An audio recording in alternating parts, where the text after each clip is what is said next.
Hi, so you're interested in getting a bike trainer or getting some indoor cycling workouts and you don't know where to start? Well, there are all kinds of videos on YouTube showing very professional setups. You can get a Zwift membership, you can get a smart trainer, you can buy a Peloton, and so on and so on. I'm not interested in any of that stuff. I like riding outside, and when the weather's bad, I want to do some indoor workouts. So I'm going to show you my setup. I got a couple of bike trainers I bought on Craigslist, a couple of bikes I bought on Craigslist. I don't have a trainer tire. Some people will buy a specific tire for their rear wheel because it can wear out somewhat differently than it would on the road. I just use an older tire, and if it breaks, it breaks, so no big deal there. So one bike I have platform pedals on, so I just might use my regular running shoes. It's probably one of my favorite workouts of all, and very cheap to get started. So my first setup's going to be what's in the garage, what I throw together.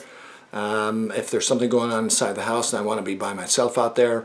And then I've got a slightly better bike, and I have cleated shoes, and I hook up a laptop to a big screen in my living room, so I'll show you that second. And the idea is, don't let this bike trainer thing become a barrier to you getting something for yourself. These trainers are cheap, used, they fold up, they're easy to put away. I recommend getting a bike so that if you want, you can also ride outside instead of getting a dedicated indoor bike like a Peloton, for example, especially in the beginning. But a lot of fun. You don't have to change your clothes, the weather doesn't matter, you don't need fancy gear. And I'm about to show you that and have some fun out there. Okay, here's the minimum you need to ride your bike indoors, have some fun, get fit regardless of the weather.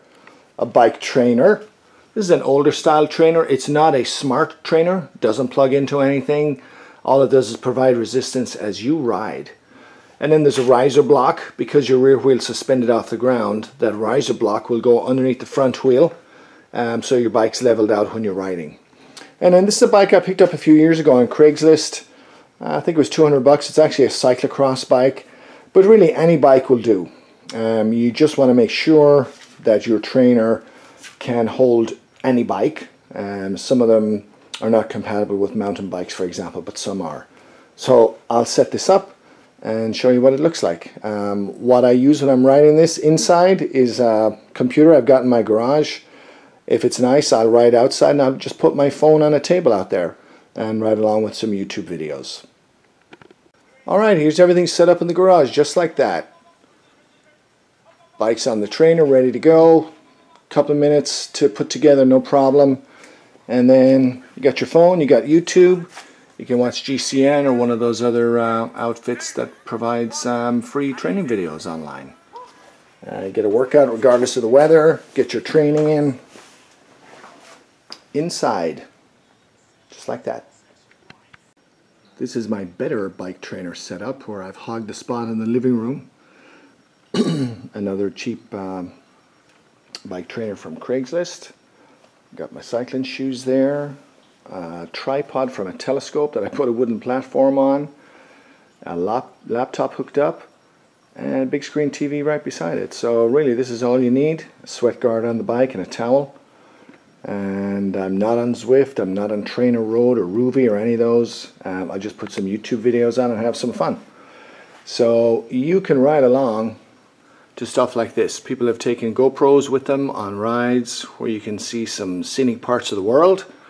I also like an outfit called GCN and another one from Australia called CTX. So CTX is a club, and they have all kinds of cycling videos, and when you click on one you can ride along, you can try to keep up, and they're set by distance, and they also set effort in there, and a lot of theirs are riding in groups, chasing each other, switching the lead. Power goes up till you're in front, as soon as you're past, power goes down, so a little more like real life stuff. And then this outfit from England called GCN.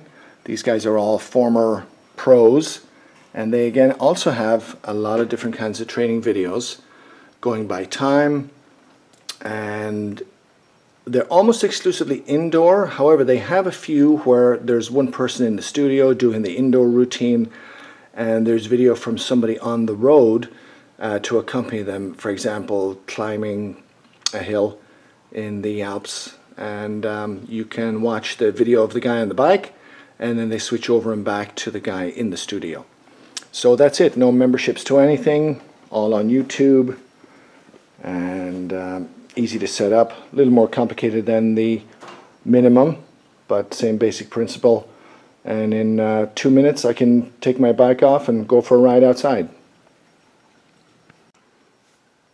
So really it's as simple as that. Two other things I would recommend, especially if you're anyway serious about your training, is to get a cadence sensor.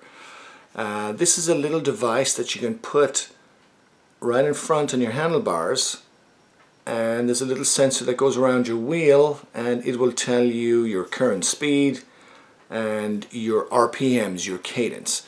And a lot of YouTube videos talk about cadence, and that's important. And it's kind of fun to know too how fast you're pedaling, both RPMs and real world speed.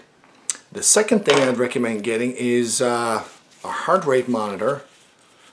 Heart rate training can be a wonderful way of training. This is a cheap one I picked up on Amazon, I think it was.